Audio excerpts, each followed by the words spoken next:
Rose is a psychiatrist who witnesses a manic dream schizzy girl give herself some plastic surgery, but not before showing her pearly whites. However, it seems in doing so, she's handballed an evil entity onto Rose, who has 1 week to shake off the curse or she'll end up the same way. The Joker has nothing on this creepy smirker in Smile.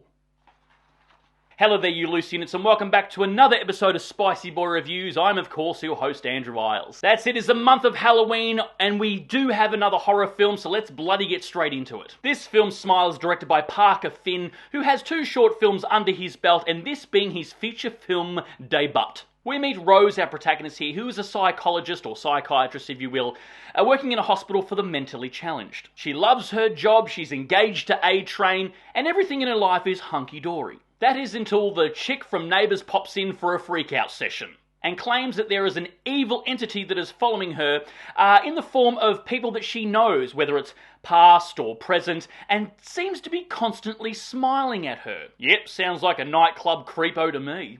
The girl then goes full-blown manic, claiming that the creature is smirking at her in the room at that very moment, yet Rose can't see anything. So while Rose calls for help, the chick from Neighbours gets a piece of broken vase and attempts to give herself a Chelsea smile, which can only go well. You want to know how I got these scars?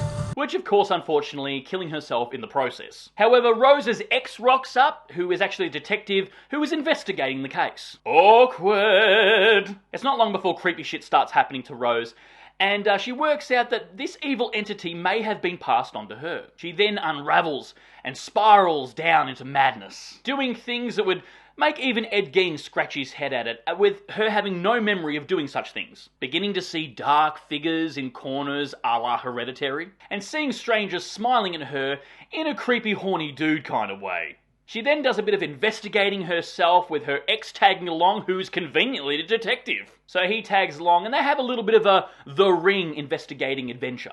We come to learn that this evil entity is passed on through trauma. So when the person with the entity kills himself, they have to show it in the most gruesome way possible to another person, and then it transfers to them through trauma. And anyone who is exposed to this trauma or / entity has 1 week to live.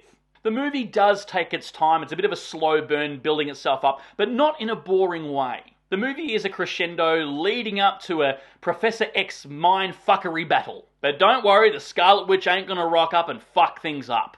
This is the latest in the artsy modern horror genre, where they use an allegory for the scares here, or the killer if you will. And of course, like I said before, in this film it's trauma. But you better be wearing a helmet though, with how heavy-handed this film is. You might get a concussion with using its allegory. We get a few side characters here making tasteless comments like, she's a psycho, she's a Fruit Loop, she's a nutcase. Obviously a commentary on how some of the general public perceive mental illness. The film is incredibly creepy, unsettling, and super tense.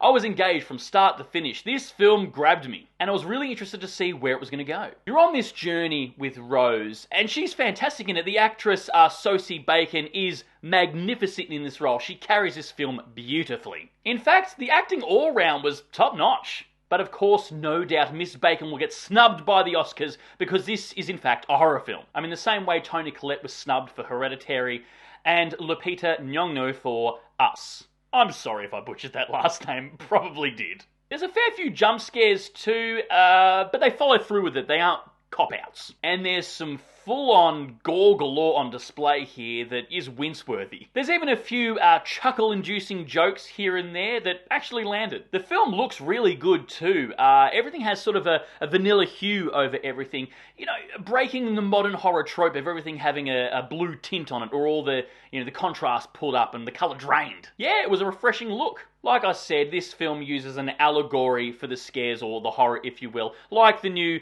artsy modern horror. You know, you have It Follows, which is uses STIs as an allegory, and Hereditary, which also uses family trauma. The marketing for this film is chef's kiss, placing random people at baseball games and such, creepily smiling at the camera, getting everyone talking about it in the crowd. That's some genius indie marketing right there. I'd say the film is a bit of a mix between It Follows, Hereditary, and The Ring. I really like this film. I really did. It delivers on the creepy, on the gore, on the scares and horror. Yeah, it's really good. And I was intrigued from start to finish. My cinema was really full for this session, which was good to see. And there was about 5 or 6 sessions for the whole day. So yeah, thumbs up, movie. It's a great film to go see to deliver on those scares leading up to Halloween. Yeah, guys, highly recommended. Smile. Go check it out. But yes, that's our second review for Halloween. Yeah, this one was great. Anyway, guys, if you made it this far into the episode, please give me a thumbs up because your love and support keeps me going because I just love movies and I assume you do as well. And of course, don't forget to hit that subscribe icon because we give out episodes weekly. And we'll see you back here next week for the next horror review. And until then, stay spooky, kids.